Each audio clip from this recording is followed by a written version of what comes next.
No, porque a veces me da hasta cierta ternura el tipo. Porque digo, a este no lo deben llamar nunca para un asado, para festejar algo. Siempre lo llaman cuando las papas queman. Y que yo me acuerde, las papas vienen quemando desde que tengo uso de razón. Lo llaman siempre a Alejandro Olmos Gaona porque él siempre tiene algo que agregar, porque estudia, porque investiga, porque mira y cuenta. Alejandro, ¿estás por ahí?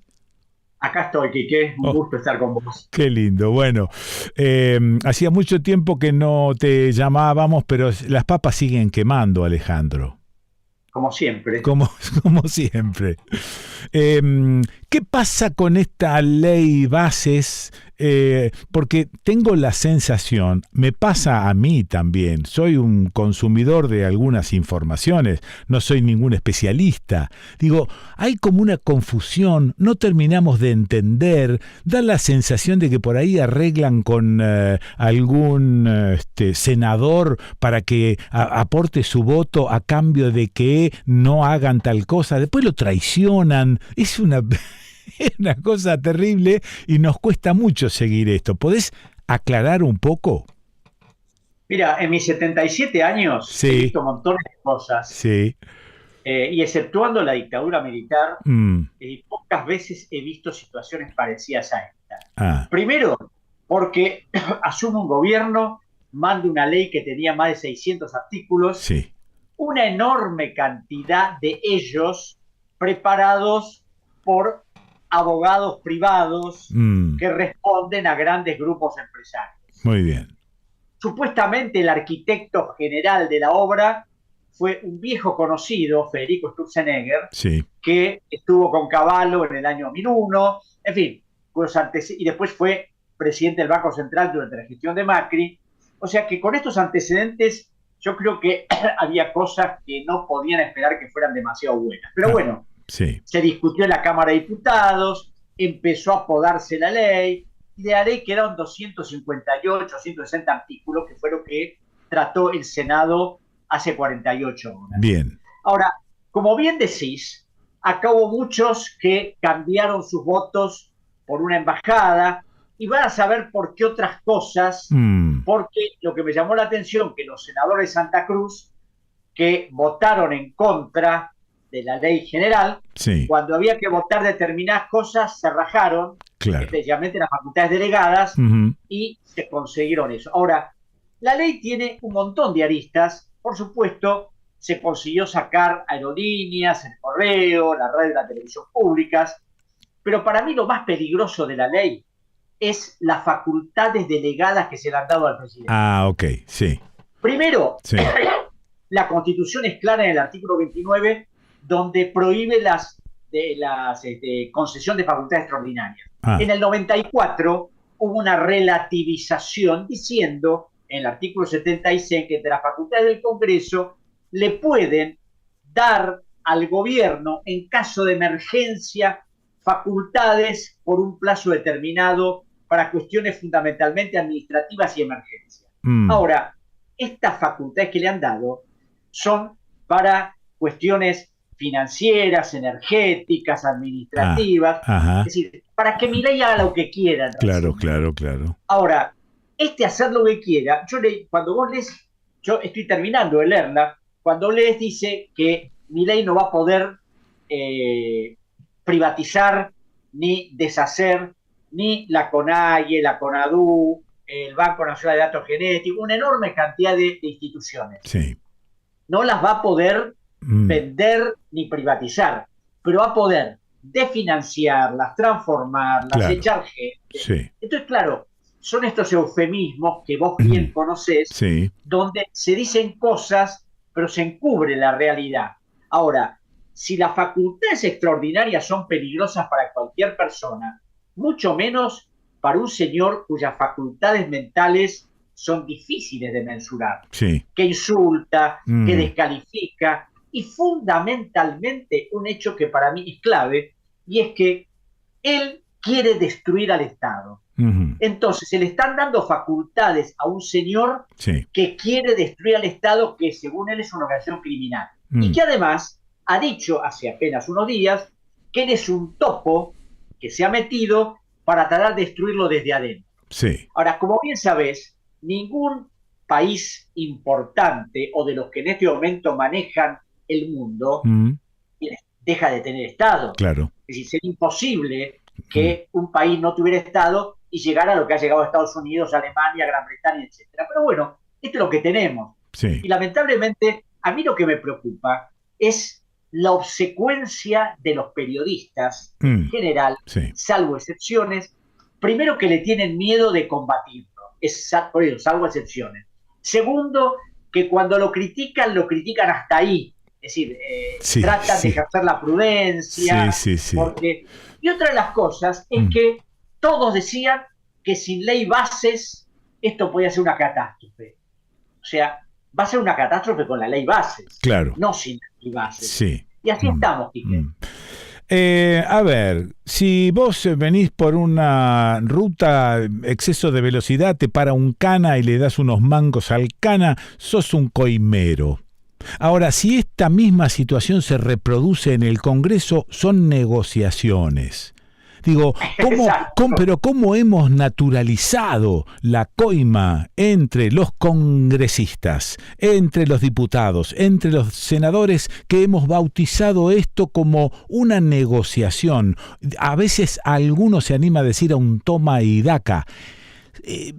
Yo no entiendo cómo salir de esta naturalización de la coima. No, es difícil porque vos te das cuenta que hay senadores, como por ejemplo los de Entre Ríos, que han votado a favor porque le dijeron te vamos a nombrar de tal lado. Ajá. Entonces, esto que vos decís, que es un claro acto de corrupción, en esta cuestión del poder legislativo, es parte ya de la costumbre. Vos sabés que hay un libro que siempre recomiendo leer, que escribió un gran jurista muerto muy joven, a los 50 años, que fue el autor intelectual del juicio a las juntas, Carlos Nino. Escribió un libro que se llama Un país al margen de la ley, donde Nino describe minuciosamente todo esto. Claro. Estas negociaciones, los eufemismos que se utilizan, los actos de corrupción naturalizados. Entonces, claro, la gente común esto lo toma como que es así. Es así. Nadie se asombra. Entonces, si va a la FIP a un kiosco que tenía un problema con la máquina registradora, lo clausura. Pero es uno de los grandes defraudadores del Estado. Se afana un montón de plata, no pasa nada. Y te voy a dar un ejemplo que realmente mirá que yo hace años vengo investigando la deuda y todo lo demás, ¿no? Pero un hecho que me asombró. En 1982, en una enorme cantidad de empresas privadas transfirieron al Estado sus deudas. Y claro, cuando en los libros de historia económica vos lees, se habla de la estatización, en algunos casos se critica, pero nadie habla de cómo se hizo, quiénes intervinieron y si las deudas que transfirieron eran reales o no.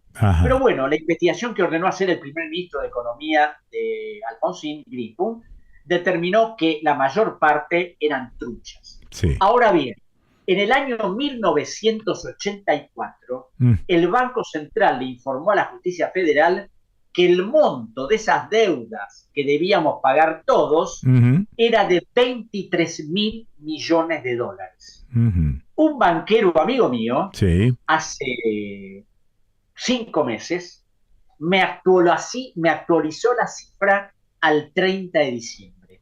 Al 30 de diciembre son 156.080 millones de dólares. De eso no habla nadie. Nadie. O sea, de esa defraudación de las grandes empresas argentinas y extranjeras privadas no habla nadie. Y como el presidente quiere vender todo en manos de los privados, bueno, cartón lleno. Claro. ¿Y qué pasa con la ley de entidades financieras? Esa de la que se habló durante mucho tiempo, creo que la firmó Martínez de Oz en el 78 o por ahí cerca, y que nadie más tocó. ¿Esto no es corrupción también? Claro, además de corrupción, yo no sé si es falta de memoria o yo hablo de olvidos deliberados, ¿no? Porque siempre alumnos míos y en charlas que doy digo, señores, ¿cómo es posible que 40 años de democracia tengamos leyes fundamentales como son inversiones extranjeras, entidades financieras, la Carta Orgánica del Banco Central y otras tantas, que tienen la firma de Martínez de Oz y de Videla. Eso es. Pero además de eso, lo grave es que no solo los gobiernos constitucionales no las cambiaron, sino que en el 2013 y en el 2014 ambas cámaras del Congreso las ratificaron en cuanto a su validez definitiva. Sí.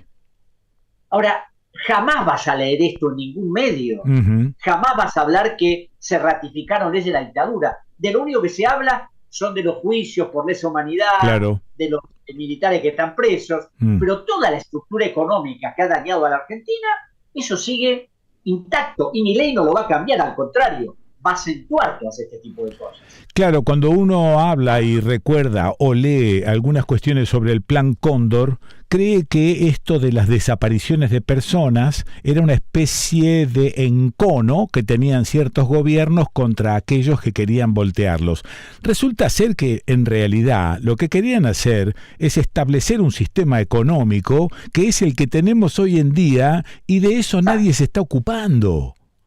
No, y mira, tan nos está ocupando y tan se está ocultando que en el año 1992, sí, Roque Fernández, que iba a ser presidente del Banco Central, era director en ese momento, sí, dijo que el Banco Central había perdido entre el 80 y el 90 $64.000 millones.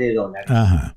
Menem creó una comisión investigadora a través del decreto 1901, sí, integrada por el Procurador General de la Nación, el Subsecretario de Justicia y el Fiscal de Investigaciones Administrativas. Muy bien. Después de un año de investigar, sí, en medio de grandes dificultades, pues las oficinas públicas no le daban información ni sí, nada, llegaron a la conclusión de que no, que Roque Fernández estaba equivocado, que lo que había perdido el banco eran $104.000 millones, ajá, de los cuales casi 80.000 habían ido a beneficiar a los privados, sí, a los mismos de siempre. ¿Qué hizo Menem con los resultados de investigación? La tiró a la basura, la investigación desapareció, y debido a los grandes esfuerzos del fiscal federal Federico Delgado, que interviene en la causa de la deuda, se encontró un duplicado oficial en la Procuraduría de Investigación Administrativa. Sí. Cuando vos lees esa investigación, te das cuenta el grado de saqueo de los privados al pueblo argentino. Pero también esto planchado, sí, silenciado, sí, nadie habla. Sí, del color que tenga el gobierno de turno, ¿no? Porque hemos pasado por diferentes gobiernos en estos 40 años de supuesta democracia, y creo que nos seguimos engañando un poco con respecto a la soberanía, a las cosas que son de este país, el tema de la patria y todas aquellas cuestiones que de alguna manera te apuntan al corazón, y que en realidad ya no tenemos más nada en este país, debemos todo, y yo creo que esto no lo dice nadie. No, claro, porque vos fijate que yo escribí un libro que se publicó durante la pandemia, que se llama Deuda y Soberanía. Sí. ¿Y por qué lo planteé así? Porque nosotros tenemos una soberanía ficcional. Sí. La dictadura militar modificó el Código Procesal para que la Argentina pudiera ser sometida a jueces extranjeros siempre. Siempre. Y a partir de ahí, todos los gobiernos constitucionales, en todas las emisiones de deuda y en todos los contratos internacionales que celebraron, se sometieron a la jurisdicción de Estados Unidos, de Londres, de Alemania. Ajá. Fundamentalmente Estados Unidos y Gran Bretaña. Claro. Ahora bien, sí, esa declinación de la soberanía se ha hecho tan habitual que pareciera que es connatural, aunque es violatoria el artículo 116 de la Constitución, que establece que todos los pleitos que tenga intervención la Nación Argentina tienen que tramitarse acá. claro. Pero bueno, como esto se ha hecho natural, No. cuando vos ves que en todas las emisiones de bonos, en la reestructuración inclusive que hizo Kirchner en el 2005, la de Cristina en el 2010, las emisiones de bonos de Macri, todas la Argentina se somete a la legislación de los Estados Unidos, a la jurisdicción de las Cortes de Nueva York, y renuncia a la inmunidad soberana del Estado. Sí. Pero no solo en la deuda. Cuando se firmaron convenios con China durante la gestión de Cristina y después de Macri, también la Argentina abdicó de su jurisdicción. Cuando se firmó el contrato con Chevron por Vaca Muerta en el 2013, también renunciamos. Ajá. Con Dow Chemical, al que le entregamos la segunda reserva mundial de gas en Vaca Muerta, también. Entonces, claro, ¿cuál es la soberanía? La ficción, el presidente, que va al G7, que va al G20. Eso. Pero nada más. Eso es. La realidad económica es que estamos sometidos a ellos. Uh-huh. Después del repaso de semejante cantidad de derrotas, Alejandro, te pregunto a vos y a tu corazoncito, ¿crees que hay alguna salida, alguna solución después de tantos años de repasar derrotas? Mira, es decir, San Pablo decía, hay que tener esperanza contra toda esperanza, ¿no? Y a veces te digo, no, es inútil, y no sé, sigo, porque creo que en el fondo algo tiene que pasar. Claro. Aunque a veces desilusiono. Yo el último mes estuve en la Universidad del Litoral en Santa Fe, en Rosario, estuve en Entre Ríos, estuve en un montón de lados y contando cosas que tienen que ver con el saqueo de la Argentina, y veo que la gente se asombra un poco, pero están como derrotados, o sea, no pasa nada, ¿no? Y con la juventud, con la gente muy joven, hoy casualmente me han invitado a dar una charla a las 7 de la noche con un montón de chicos jóvenes, y si, quizás tengo esperanza que esa gente pueda hacer algo, ¿no? Porque nuestra generación, yo creo que está entregada, y los que manejan el poder económico, y esos saben cómo comprar, cómo amenazar, cómo extorsionar. Porque además, esto que vos me decías de lo que fue la votación de la ley Bases, parece que no solo ha habido canjes de favores, ha habido carpetazos sobre cuestiones personales de algunos legisladores para decirle, viejo, si no votas así, y bueno, es decir, estas cosas que por ahí son desdorosas pueden salir. Mamma mía. Bueno, sí, está bien. Hay cierta coincidencia. No es que sea importante que yo coincida, sino que lo pienso así, en esto de resistir a pesar de todo y accionar a pesar de todo. Es decir, una resistencia y una acción. Ir a charlar con los pibes es parte de eso que estás contando. Decime qué día cumplís años. El 22 de marzo. Bueno, el próximo 22 de marzo te voy a estar llamando para festejar el cumpleaños y no para repasar derrotas. Bueno. Te mando abrazo grande. Igualmente, Quique, un abrazo. Gracias. Bueno, lo escuchaste a Alejandro Olmos Gaona. ¿Y dónde lo escuchaste? Lo escuchaste en El Desconcierto.